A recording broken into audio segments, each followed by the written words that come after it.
em frente então. Na sequência, nós temos um estudo que incomodou algumas pessoas. Adventismo nunca mais. Você sabe o que é a doutrina dos adventistas, né? Adventistas são aqueles que não fazem nada no sétimo dia, que é o sábado.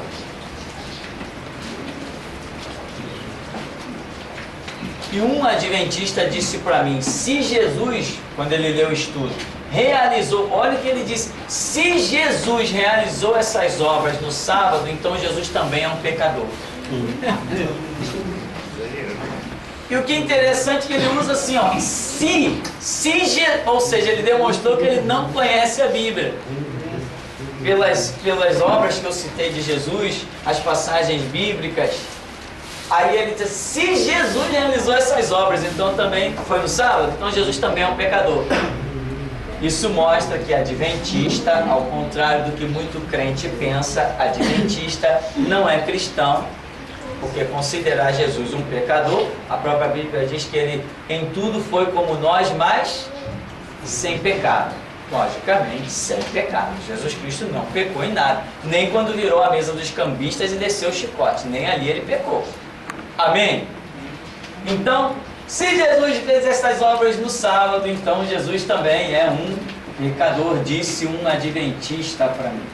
Absurdo, demonstra que o camarada apenas está indo na igreja adventista namorar, ou quem sabe ele é de família rica, no adventismo tem muito rico, ele está procurando um casamento, ele está procurando qualquer coisa, menos Jesus.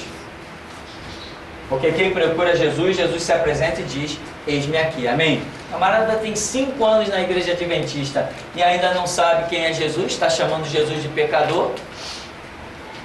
Com certeza aquilo não é uma igreja. E muitas pessoas me mandaram e-mails, cheguei até a receber telefonemas de gente criticando o estudo Adventismo Nunca Mais. Inclusive nós distribuímos esses estudos em alguns lugares, xerox, fizemos algumas coisas dessa. Adventismo Nunca Mais prova que Jesus Cristo, o nosso Senhor, não ensinou a guardar o sábado. A guarda do sábado não tem nada a ver com o cristianismo. Se alguém diz ser cristão e guarda o sábado, não é cristão. Por quê? Porque Jesus Cristo não guardou o sábado. E aí, para confirmar isso, nós temos várias obras realizadas por Jesus que estão falando que ele as fez justamente no sábado. Tem os textos lá no final, onde Jesus está realizando obras o tempo todo no sábado, inclusive criticando pessoas, sendo criticado por muitas pessoas e indo contra um conceito fortíssimo que existia na sociedade. Por exemplo, lá na porta, na beirada do lago, lá daquele tanque, quando ele mandou o homem, toma a tua cama e vai para a tua casa, o homem pegou provavelmente a sua esteira, enrolou, colocou sobre os ombros e começou a caminhar. Alguém disse para ele, ei, o que você está fazendo? Hoje é sábado, não é lícito levar a tua cama.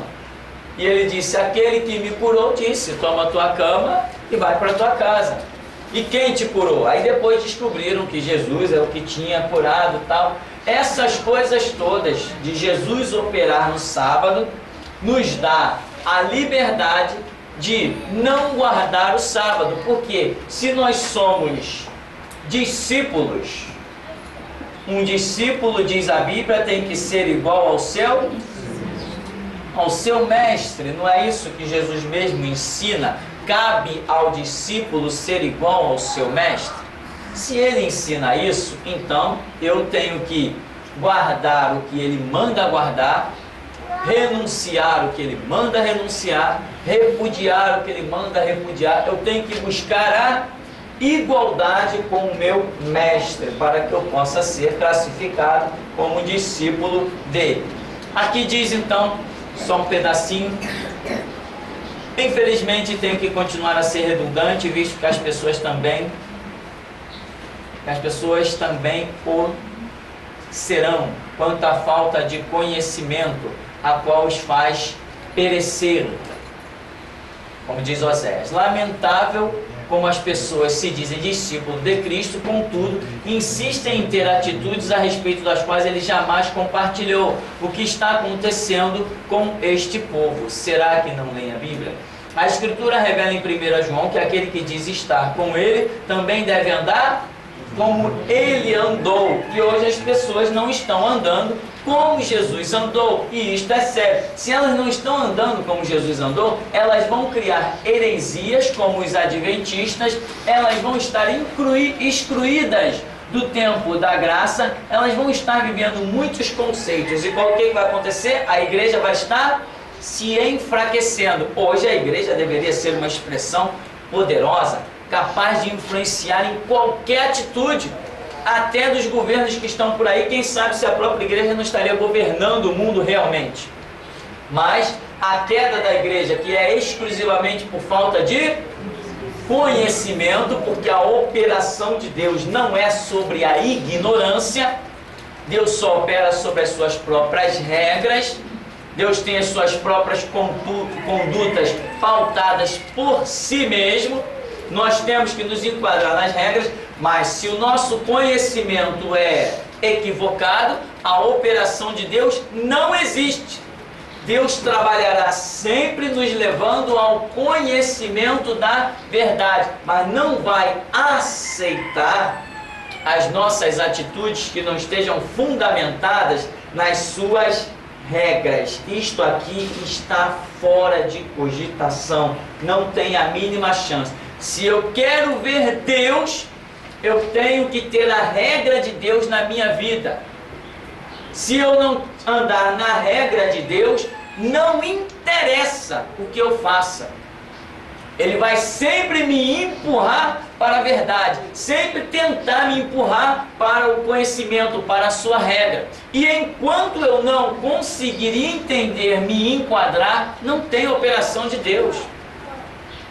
E muita gente por aí está completamente equivocada. Então, os adventistas, na verdade, esse nome deles vieram depois de muitas falsas profecias que eles criaram, e aí acabaram por fim com essa ideia de que no sábado ninguém faz nada. No sábado, o adventista, ele não faz comida, ele não acende uma lâmpada, mas ele tem uma empregada.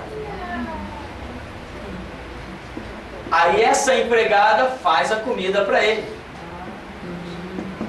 Essa empregada, no interruptor, acende a luz para ele. Então ele diz, eu não estou pecando, mas está induzindo e permitindo alguém dentro da sua casa pecar. Então ele é muito santo, né? Ah, eu não pequei. Ó, eu não vou matar ele. Toma um dinheirinho aí, mata ele para mim. Não foi eu que matei. Então, mesma coisa, ele está pagando uma empregada para cozinhar para ele. Ah, ele é o santão. Mas ele está corrompendo alguém para pecar para ele. Então, ele não é tão santo como ele pensa ser, né? Teve algumas pessoas do ministério que já trabalharam em casa de adventistas e é uma piada. É uma piada. Eles não fazem nada, mas quem tem condição financeira paga os outros, paga para fazerem para ele. Ué, não dá no mesmo? Se eu não posso cometer um pecado, eu posso pagar alguém para cometer para mim? Então não tem nada de cristianismo nisso. Adventismo não é igreja evangélica. Adventismo não vai entrar no mesmo céu que eu, mas não vai mesmo. Me recuso. Chegar na porta, tu tem adventista aí? Não, então não quero. Então, meu irmão, esse negócio de adventismo é uma piada. E nós vamos ver na escritura sobre isso. A minha irmã é adventista. Ela disse para mim, já mudou. Podem trabalhar, não podem receber. Aí eu peguei outro dia, precisava de um calculador industrial, liguei para o rapaz, ele foi, para a criança anda. Aí ele disse para mim que ele era adventista, irmão. Foi no sábado. Aí eu esperei, ele fez todo o segredo, eu falei, irmão, mas a sua religião não permite trabalhar hoje. sabe como é que é, né, irmão? Estou precisando, então você não serve a Deus. Porque se Deus bota uma regra, você tem que respeitar e ele vai subir. Eu estou devendo e tal, R$200 para limpar o fogão. Eu falei, tinha que ser de graça, não pode receber. Aí foi, ficou sem graça, deu um CD para ele, inclusive um gato de ser que já conhece. Isso saiu da Adventista, né? Foi negativo. Você pode ter conseguido lá na tua igreja isso, mas não é não. Porque vocês falam que não pode receber, não pode trabalhar, você está em necessidade, devendo, precisando, pisando na lei de Deus. Para quê? Para suprir a necessidade?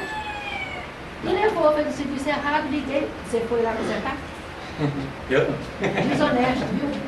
Pois é. Aí liguei para minha irmã e disse, olha, estou feliz. O teu irmão veio na minha casa, consertou o fogão, não fez de graça não, eu tive que pagar R$200 sábado. Então, a minha necessidade vai estar acima da lei de Deus? Ah, mas ela fala que vocês vão pagar muito caro naquele dia de não sei o que eles têm lá na seita. Eu falei, pois eu pago. E vamos ver quem vai pagar. Além disso, os adventistas ainda dizem o seguinte, que os cristãos, ou seja, nós, por guardarmos o domingo, isso aqui é uma mentira muito grande, porque nós não guardamos dia nenhum. Nós usamos o domingo, que é um dia instituído como a maioria não trabalha, então a gente bota um culto no domingo, bota estudo no domingo, para quê? Para facilitar, para que o maior número de pessoas possa estar na igreja estudando no domingo. Nós usamos o domingo, mas não guardamos o domingo. É só fazer o seguinte, muda a sociedade assim, olha, agora o dia que a maioria não vai estar, o dia de descanso agora vai ser na terça-feira e não mais no domingo, vai todo mundo trabalhando no domingo. Imediatamente, instantaneamente, eu mudo os cultos de domingo para terça. É instantâneo. Se sair essa lei, irmão, você já nem vem no domingo, já pode vir na terça. Porque é instantâneo. Eu vou sempre procurar ter as maiores atividades da igreja naquele dia que é chamado, considerado dia de descanso, onde a pessoa estará de folga e poderá vir à igreja. Nós não guardamos domingo, nem feriado. O cristianismo não tem data, nem o nascimento de Jesus nós não sabemos que dia foi. Não guardamos data nenhuma, não fazemos nem caso do nosso próprio aniversário. Então, nós não guardamos o domingo, mas os adventistas do sétimo dia dizem que por nós guardarmos o domingo, nós aceitaremos o número da besta. Posso dizer isso porque eu já estive com uma planilha, um baita de um manuscrito deles a respeito disso. Eles saíram pregando em postes, saíram pregando para tudo que foi canto, saíram colocando nas casas. E pelo jeito um folheto caro, mas dinheiro não é problema para eles não, porque os adventistas normalmente é gente muito rica que frequenta aquele lugar ali. Então, você vê como um abismo chama o outro. Começou o erro do sábado, já está acusando quem tem culto no domingo e agora já está dizendo que seguiremos o próprio anticristo com o número da besta porque temos culto no domingo. A Bíblia diz, um abismo chama outro abismo, tudo por falta de estudo, conhecimento. Então aqui vamos dar uma passeada aqui, diz: a falta de estudo é tão extremamente acentuada que uma multidão incontável ainda não percebeu que uma regra bíblica deve passar de uma dispensação para outra. Será que não sabem o que é uma dispensação? Será que nunca leram Gálatas? Existem muitas dispensações, contudo podemos nos prender a três principais, que são a lei, antes de Cristo, a graça, favor merecido no sacrifício de Cristo, e o milênio, reinado pessoal de Cristo. Primeiro, os sacrifícios e a autojustificação da lei não podem tomar parte na graça. Depois, muitos gêneros alimentícios da lei, da graça, não farão parte no milênio. Isto, logicamente, é uma pequenina diferença dentre uma multidão de fatos, apenas para provar que existem diferenças nos tempos em que Deus trata com a humanidade. Por isso temos chamado a Bíblia de Antigo Testamento, ou Aliança, e Novo Testamento, ou Aliança. E o próprio Jesus, quando celebra a Páscoa, disse: este é o Novo Testamento no meu sangue. Ora, se é novo, significa que o Antigo, com suas regras, tornou-se obsoleto. O que nós queremos frisar aqui nesse parágrafo? é o que falta entendimento para as pessoas. Isso praticamente resume aqui o nosso estudo. Como eu coloquei aí, por exemplo, hoje estamos no tempo da graça. Você pode comer carne de porco, de boi, pode comer sangue, pode comer o que você quiser. Não existe, como é que eu chamo, dieta alimentar para a religião cristã, né? Não existe essa dieta alimentar. Porém, depois do tempo da graça, quando entrarmos na dispensação do milênio, vai ter mudança? Vai. A Bíblia diz que no milênio não haverá nenhum derramamento de sangue. Opa, então não vou poder comer carne. E não vai haver derramamento de sangue.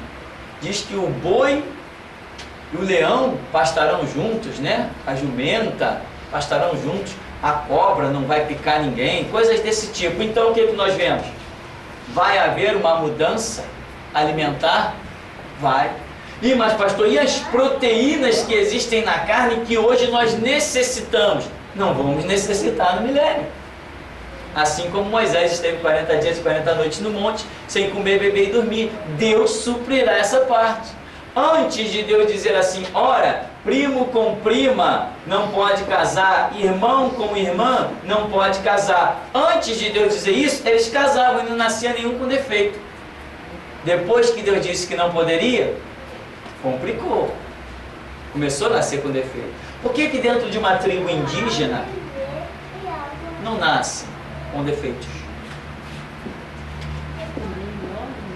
As maneiras como Deus trata é de acordo, né, com aquilo que Ele está determinando para cada um. Isso é fantástico em Deus. Então no milênio nós não vamos ter as necessidades das proteínas, ou seja lá, outras substâncias importantes que são hoje encontradas. Então, essa mudança da graça para o milênio, nós vemos uma mudança, inclusive, no que vamos comer. Porque Deus já está mostrando na sua palavra que vai haver mudanças, né? E não vai ser aceito nenhum derramamento de sangue. Então, veja bem, o que que nós temos? A tão polêmica visão do sábado. Ora, nós sabemos que o sábado foi instituído no tempo, vamos dizer, da lei. Não uma lei no tempo de Adão, mas uma lei no tempo de Moisés, quando saíram do Egito. O povo é escravizado no Egito. Quando o povo sai do Egito, que está no deserto com Moisés, Moisés recebe de Deus a direção que eles teriam um dia de descanso. E esse um dia de descanso era chamado sábado, traduzindo, né?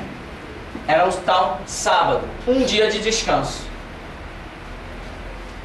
O povo até se assustou com isso. Imagina uma pessoa acostumada a ser escrava, de repente tem um dia de descanso, diferente de tudo que existia na época. Esse dia de descanso, a Bíblia é muito clara, não sei se eu anotei, devo ter anotado as referências aí, sim, anotei. Esse dia de descanso dado para o povo judeu, ele é muito claro que esse sábado era exclusivamente para a nação judaica. Deus não está tratando esse sábado para os gentios, aqueles que não faziam parte da cultura judaica. A coisa é específica à nação judaica. E até mesmo Jesus, quando vem trazendo o Evangelho, sabendo que o Evangelho não vai ficar restrito dentro da nação de Israel, que o objetivo seria ir por todo o mundo e pregar o Evangelho, Jesus já começa a mostrar a quebra do sábado, porque a própria lei já está sendo destituída para ser implantado o tempo da graça. Então, Jesus já começa a trabalhar de tal ponto que ele começa a desbancar a questão do sábado. O que nós temos que observar? Quando uma ordem ou uma lei, ou seja lá o que for que Deus tenha instituído em uma época, nós temos que olhar para a pessoa de Jesus Cristo e ver se esta ordem vem e bate aqui e morre, ou se esta ordem vem e ultrapassa. Temos que olhar a pessoa do Senhor Jesus e ver o que ele ensinou sobre aquela questão. Por exemplo, o sábado, que não podia se fazer nada, nós vemos Jesus fazendo e permitindo os seus discípulos fazerem. Lembra da passagem? Olha, porque os teus discípulos colhem espiga no sábado? Vocês não leram quando Davi entrou no templo tal, e etc, etc. E Jesus mostra que ele não só trabalha no sábado, mas permite os seus discípulos trabalharem no sábado. E ele diz, o Filho do Homem até do sábado é Senhor. Então, o que eu pego o sábado e jogo ele na pessoa do Senhor Jesus.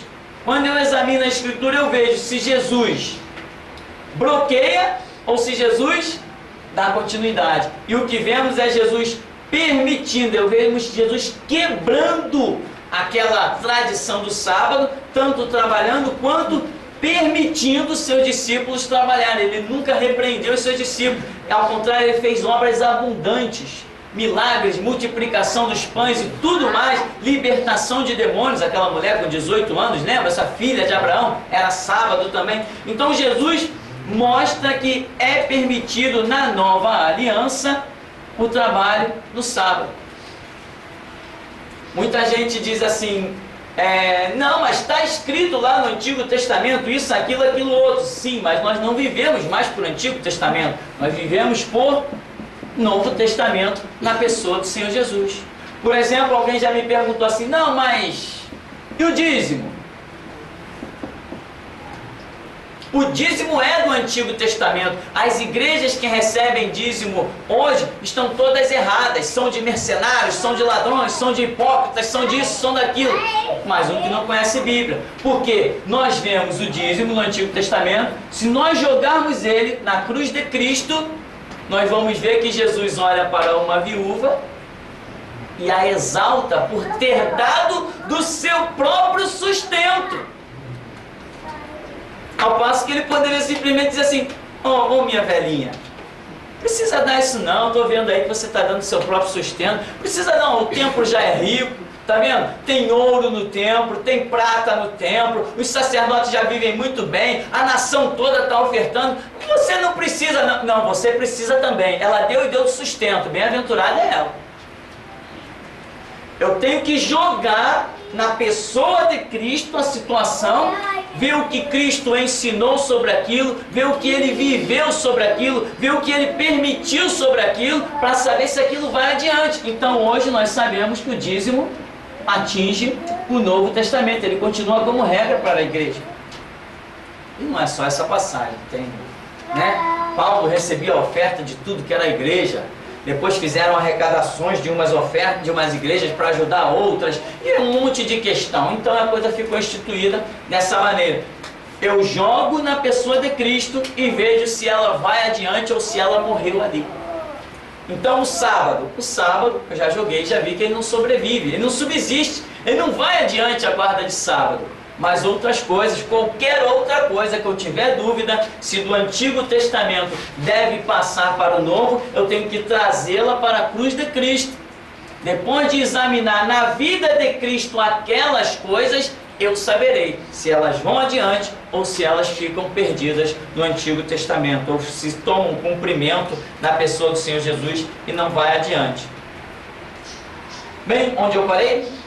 Aqui, é imprescindível saber que cada dispensação tem suas próprias regras, e isto é fato indiscutível. Não se pode ser cristão guardando o ritual judaico. Os rituais judaicos são para os judaizantes. Daqui a pouco vai aparecer alguma igreja tentando querer celebrar a Páscoa. Quando eu escrevi isso aqui, ainda não tinha igreja celebrando a Páscoa. Agora já tem, meu estudo ficou atrasado, né? Fazer o quê? Já não basta a opressão a respeito de um sem sentido ritual chamado ceia, onde milhares de vidas são escravizadas, inclusive podendo cear somente depois de passar na secretaria e deixar o dízimo, retirando um tal de cartão azul ou amarelo, né? Isso aí acontece na igreja pentecostal Deus e Amor. O camarada tem a coragem de descaradamente falar no rádio: irmão, este domingo é o domingo da Santa Ceia. Não esqueça de passar na secretaria, retirar o seu cartão, e não venha com cartão amarelo não. O cartão amarelo foi para a ceia do outro domingo. Esse domingo é o cartão azul. Só pode cear quem tiver o cartão azul. E tem gente que chama aquela desgraça de igreja. Fazer o quê, né? Estão chamando o diabo de Deus. Conforme o mês em questão, para daí então poder participar da ceia. Haja mercenarismo maldito, haja escravidão de um povo sem entendimento. Bem, todos esses rituais judaicos foram por muito tempo a grande luta do apóstolo Paulo, que chegou a ponto de dizer que se vos deixar circuncidar, não tendes parte com Deus, da graça tendes caído. Ele também escreve em Gálatas dizendo que se a justiça provém da lei, segue-se que Cristo morreu à toa. A razão pela qual me detenho a escrever este artigo é em virtude de tantos absurdos estarem sendo defendidos por uma turma que se chama adventista, cujas pessoas demonstro meu carinho e respeito, mas quanto às suas doutrinas, quero deixar explícito a minha mais profunda aversão. Estes até então irmãos nunca perceberam que a guarda do sábado é específico para Israel, para os descendentes de Jacó, a quem o Senhor Jesus trocou o nome. Isto está claro em Êxodo 31, 16 e 17, que afirma ser este episódio um memorial perpétuo para eles. Tá? Então, nós já começamos a ver desde lá de Êxodo que Deus lá no Antigo Testamento, quando menciona, fala que aquele seria um memorial, através de Moisés, perpétuo para a nação de Israel. Então, a nação de Israel estaria aguardando o sábado em todo o tempo, até na segunda ordem. Perpétuo seria até que a dispensação mudasse. E a dispensação mudou, só que eles permaneceram andando na lei e não na graça. Então, hoje tem judeu, acho que tem, né? Judeu que guarda sábado. O judeu está celebrando a Páscoa, normalmente, porque é um ritual, um memorial de libertação da nação de Israel. Até aí não tem nada errado. Mesmo o judeu se tornando um cristão, não tem nada errado em que ele celebre a Páscoa. O que está errado é nós, cristãos que não somos judeus, celebrarmos Páscoa. Isso está errado. Mas um judeu cristão celebrar a Páscoa não tem nada de errado. Errado somos nós celebrar, mas eles não. Outro fator que é muito lógico é o que revela que cristãos são os discípulos de Cristo. Um discípulo é aquele que anda consoante as palavras e ações do seu mestre. Ou seja, se sou discípulo de Cristo, devo andar e agir conforme ele me tenha dado o exemplo. Examinando abundantes passagens bíblicas, veremos que Jesus não demonstrou nenhuma reverência quanto ao sábado, ou violou em todos os sentidos, dizendo inclusive, o sábado foi criado para o homem e não o homem para o sábado. Quando também chamou de hipócritas os guardiões do sábado. A partir de Jesus Cristo não é encontrado nas Escrituras nenhuma palavra aconselhando a guardar o sábado. Cristo destituiu o sábado. Nenhum dos apóstolos em seus ensinos, quer por cartas ou epístolas, mencionaram jamais sobre a guarda do sábado. Isso aí, eu quero frisar os apóstolos como um detalhe que pode ser importante, ou pelo menos interessante, ou digno de algum pensamentozinho que seja. Porque, por exemplo, nós temos a questão da ceia, nós temos a questão do sábado. Ora, se nós estivermos diante de duas questões tão importantes, tão relevantes, coisa que deva ser realmente muito guardada, muito preciosa. Os apóstolos, né? Pedro, Paulo, Tiago, João e tantos outros que escreveram tantas coisas. O autor de Hebreus, Paulo escreveu aí 14 epístolas. Por que Paulo, se ele via isso tão importante, e ele teve uma caminhada muito específica, era o chamado dele para os gentios, por que ele não mencionou absolutamente nada sobre o sábado? Ele não falou nada. O homem escrevia o tempo todo para as igrejas e não falou nada. Nenhum dos apóstolos mencionou nada a respeito do sábado, nada. Isso nos dá a entender que eles não consideravam o sábado tão importante para as igrejas. Ou pelo menos não considerava nenhuma importância para as igrejas. Pelo menos na visão deles. Agora, nós temos esses mesmos apóstolos que, com exceção de Paulo, também não tocam no tal assunto da Santa Ceia. Todos os apóstolos que estiveram à mesa com Jesus, os que estiveram à mesa ali celebrando aquela Páscoa na noite que Jesus foi traído e etc. Esses que estiveram à mesa, não tocam em assunto de Santa Ceia.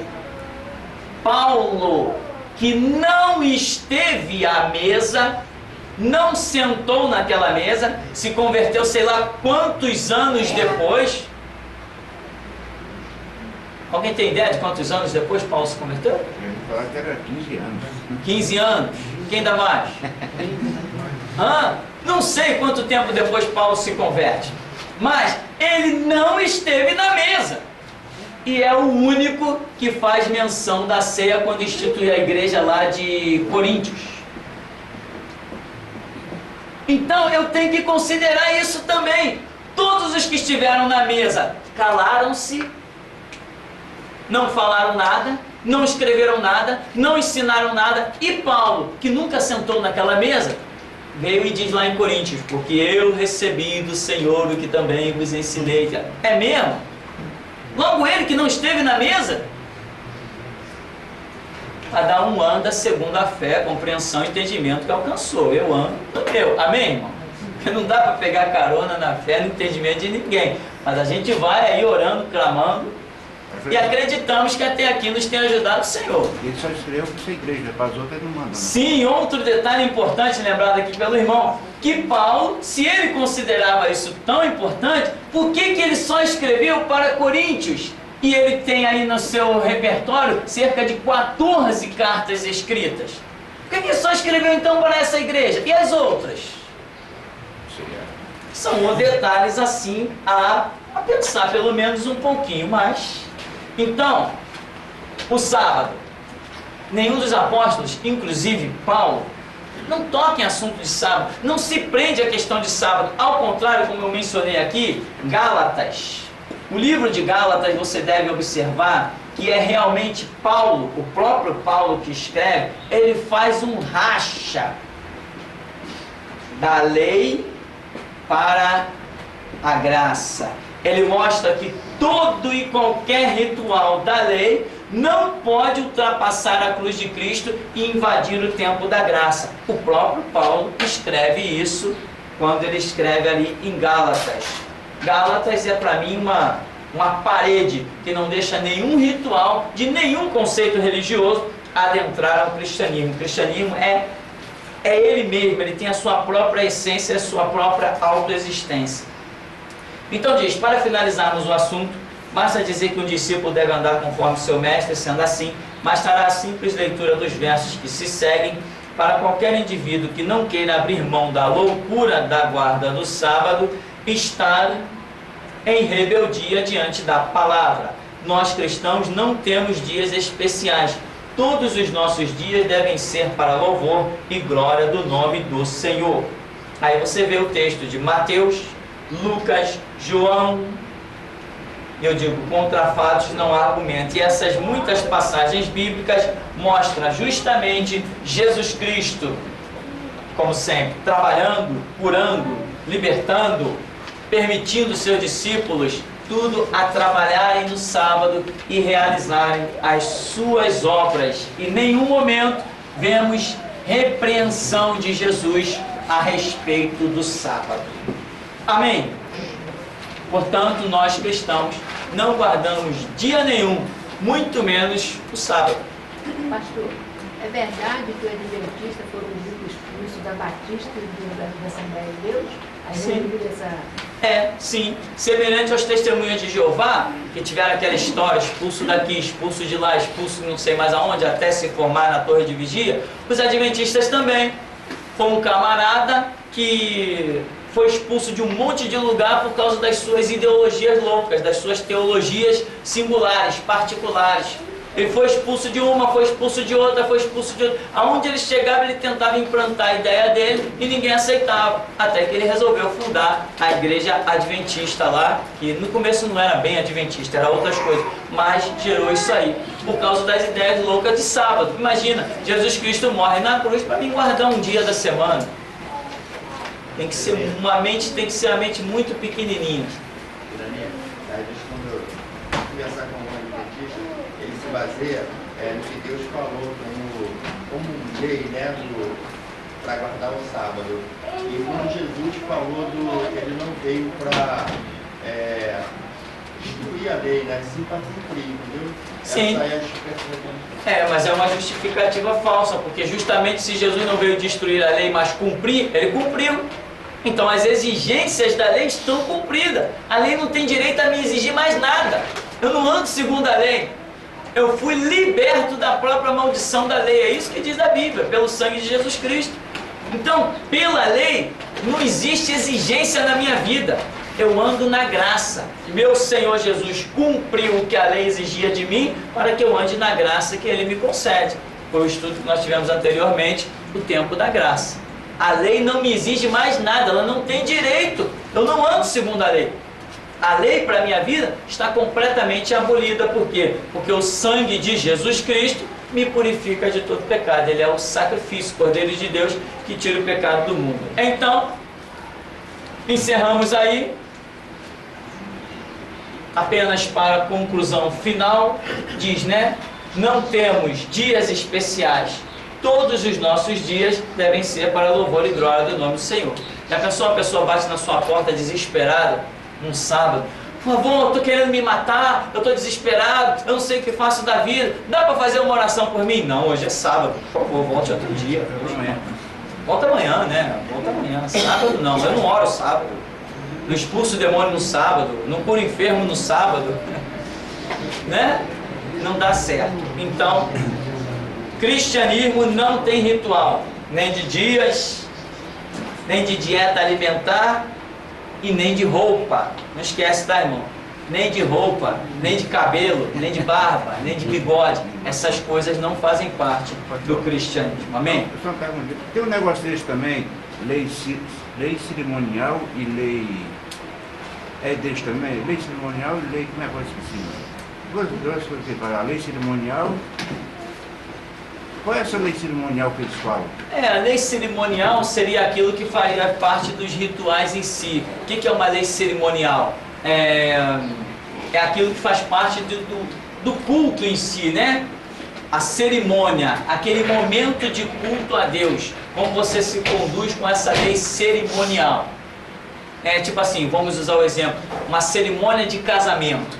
Então a gente já sabe, lá vem a noiva, já vem, aí daqui a pouco vem não sei quem mais, vem a não sei quem com as alianças. É aquele ritual, você já sabe tudo que vai acontecer ali, é a cerimônia do casamento. A lei cerimonial seria mais ou menos isso, aquela regra do culto. Outra coisa que também não existe para nós. Hoje nós temos um costume, não é regra. Nós começamos um culto orando, daqui a pouco estamos louvando a Deus, oramos mais se quisermos orar, depois vamos meditar na palavra, oramos mais se quisermos orar. Não tem regra. não tenho que fazer nada, eu tenho que chegar aqui e falar das grandezas de Deus. Mas esse falar de Deus através do louvor, através da pregação, através da oração, invocada, não tem regra. Não tem como um primeiro vai acontecer, ou um segundo vai acontecer, ou um terceiro. Isso seria uma lei cerimonial. Eu teria que seguir uma regra chamada litúrgica, uma regra de culto. Então, nós também não temos isso. Se de repente eu chegar aqui algum dia e dizer: irmãos, vamos começar o nosso culto, abra sua Bíblia, e começar pregando, está feito, vai ser assim, acabou a história. Porque Deus não me determinou regra. Se eu quiser começar o culto pregando, eu começo pregando. Terminar louvando, a gente termina louvando. E acabou a história. Porque não existe para nós cristãos essa lei cerimonial, essa regra. Quantas vezes já cheguei em lugares e quando as pessoas, antes de começar a louvar, e a coisa mudar, Deus me usar: não, peraí, vamos primeiro expulsar os demônios que tem por aqui. Começamos a orar, foi demônio caindo para todo lado. O culto nem teve pregação, nem teve nada, dentro de um apartamento. Já estava todo mundo preparado, vamos louvar a Deus. Eu falei: não vamos louvar não, vamos primeiro expulsar os demônios. Depois a gente louva. Então não existe regra, amém? Isso é o chamado lei cerimonial, são as regras que aconteceriam dentro do culto em si, né? Amém? Vamos ficar por aqui em nome de Jesus?